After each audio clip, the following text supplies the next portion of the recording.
Di langit berbintang, Qin Yichan dan Yuan Mingze bertarung.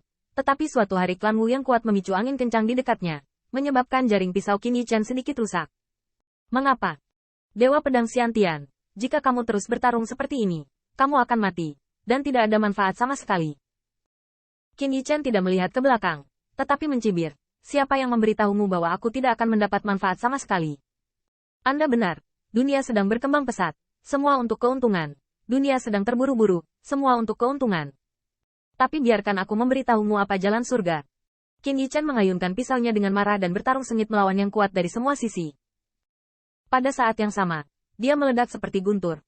Kamu mengatakan bahwa ikan besar makan ikan kecil, dan ikan kecil makan udang kering. Seleksi alam itu kompetitif. Daging lemah dan makanan kuat, saya tidak keberatan. Tapi ikan kecil memakan udang dan dimakan oleh ikan besar. Ikan besar akhirnya akan mati. Ikan besar mati, tapi ia bisa menelan udang yang tak terhitung jumlahnya. Tidak masalah apakah Anda berbicara tentang duniawi, atau kekuatan surgawi yang lebih tinggi, hal yang sama juga benar.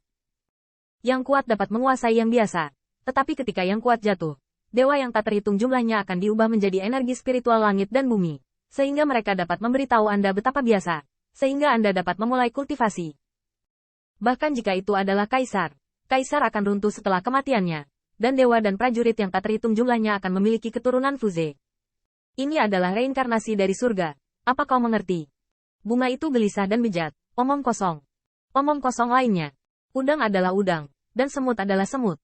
Dan aku, selama aku menjadi ikan terbesar, aku akan memakan yang lain, bukan yang lain. Qin Yichan mencibir. Ada langit di luar langit, dan ada orang di luar dunia.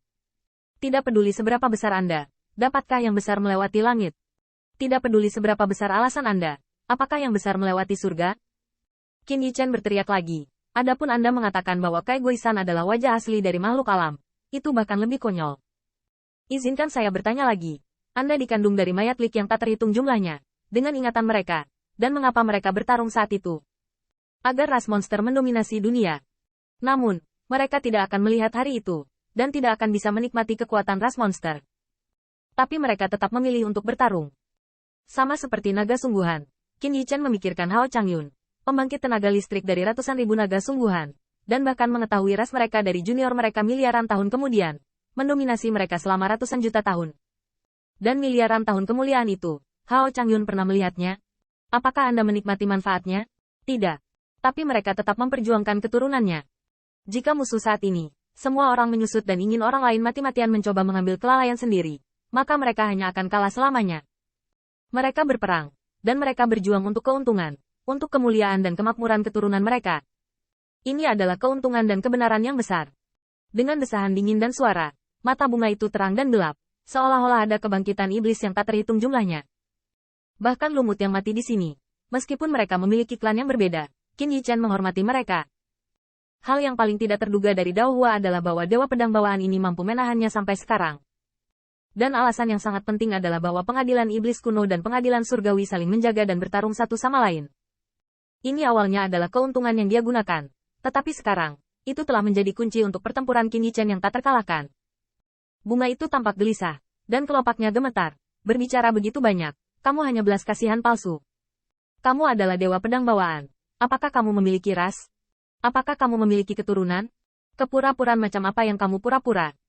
Qin Yichan tersenyum. Kalau begitu saya mungkin bertanya kepada Anda, apakah nasib atau kesempatan itu penting? Dao Hua mencibir. Secara alami, takdir itu penting. Takdir hilang. Tidak peduli berapa banyak peluang yang ada, tetap ada kentut. Jadi, kamu tahu bahwa hidup itu penting. Sudut mulut Qin Yichan terangkat. Kalau begitu lihat orang-orang ini di istana Kaisar Ke. Mereka adalah saudara laki-laki dan perempuan. Mereka adalah saudara laki-laki dan perempuan. Hidup dan mati saling mendukung, dan saling berani. Kamu bisa membayar pihak lain. Belum lagi kesempatan. Kata-kata ini untuk didengar Dao Hua, tetapi itu juga membuat mata Lei Qiu tertegun dan bergemuruh. Qin Yichan tidak lupa bahwa dia baru saja bertemu Lei Qiu pada saat itu. Tetapi kekuatan supernatural permaisuri dan permaisuri kaisar meletus dari semua penggemar.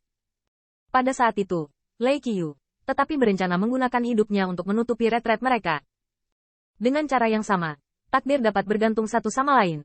Mengapa Anda mengubah kepala Anda menjadi musuh karena kebetulan, bahkan jika peluangnya sangat besar? Apalagi, aku punya istri, dan aku juga punya saudara laki-laki. Qin Yichen memandang Kong Wu dan Feng Jiuman. Mungkin dia sudah lama tidak bersama mereka. Tapi dia memikirkan Ziyun dan Wu Ming.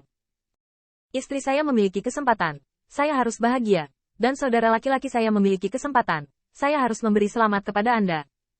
Jika istriku rajin, dan aku cemburu dan takut, dan adikku marah, dan aku cemburu, saudara macam apa itu? Suami dan istri macam apa itu? Terlebih lagi, dia memblokir punggungnya untuk Putri Wenxing. Mengapa punggungnya tidak diserahkan kepada Putri Wenxing? Pada saat itu, Qin Yichen hanya merasa berpikiran terbuka di dalam hatinya. Seolah-olah dia terhubung ke surga dan bumi. Dan catatan dari hati ke hati membuat hati daunnya berdengung. Seolah-olah dia bisa melihat jalan surga. Sosok di Dao Hua tercengang. Pada saat itu, dia merasa bahwa itu bukanlah dewa pedang bawaan yang berdiri di langit. Tetapi langit dan bumi yang berdiri di sini. Bagus. Tiba-tiba kelopak bunga itu melonjak. Dan sosok di dalamnya menjadi gila. Ngomong-ngomong banyak, apakah kamu pikir kamu telah menguasai jalan surga? Kamu hanyalah pedang yang patah. Hari ini langit besar dan bumi besar, dan jalanku paling besar. Saat aku membunuhmu, aku ingin melihat apakah jalan surga akan menutupi dirimu. Tiba-tiba, kelopak bunga bermekaran, dan kelopak menutupi langit dan matahari, menyapu seluruh dunia. Bum bum bum. Saya melihat bahwa ketika kelopak keluar secara vertikal dan horizontal, setiap jalan berubah menjadi 1000 kekuatan, dan kekuatannya sangat kuat. Saya tidak tahu berapa banyak orang kuat yang dihancurkan menjadi bubuk kemanapun saya pergi. Dan kelopak bunga yang sangat mengerikan sehingga mereka menyapu dunia bahkan lebih diserang dan dibunuh oleh Qin Yichen. Kayu. Pada saat itu, jelas bahwa kelopaknya terbang, dan hanya sosok di kelopaknya yang dekat, dan aroma berkumpul. Tetapi Putri Wenxing menoleh dan berseru. Sayap ilahi tiba-tiba menyebar dan bergegas menuju sosok ramping. Tidak baik. Pada saat yang sama, Golden Crow Hao Yao melihat kelopak bunga yang datang dari serangan itu. Hanya merasakan ketakutan besar datang, dan dia tidak bisa menahan diri untuk tidak menunjukkan kekuatan supernatural dan menghindar lagi dan lagi. Bum bum bum. Kelopaknya melanda. Hanya yang pertama membuat pembantaian emas Qin Yichen dirobohkan, dan yang kedua terbang melintasi, memotong Qin Yichen di tengah. Kekuatan menakutkan yang terkandung di kelopak tampaknya menghancurkan kekuatannya. Cara ketiga sudah cukup untuk membunuhnya. Rasa sakit keruntuhan Dao Wei tidak lebih baik dari kelelahan hidup. Tetapi apa yang tidak diharapkan Qin Yichen adalah bayangan indah melintas di depan matanya. Qianying itu dipotong oleh kelopaknya, dan tiba-tiba bersenandung. Darah memercik di depan Qin Yichen, aromanya hangat. Wen Qing. Sosok di kelopak juga kaget, suami dan istri adalah burung dari hutan yang sama. Ke Wenxing menoleh dan menyeringai. Kayu, kamu benar, suami dan istri adalah burung hutan yang sama, membawa mereka bersama dalam bencana.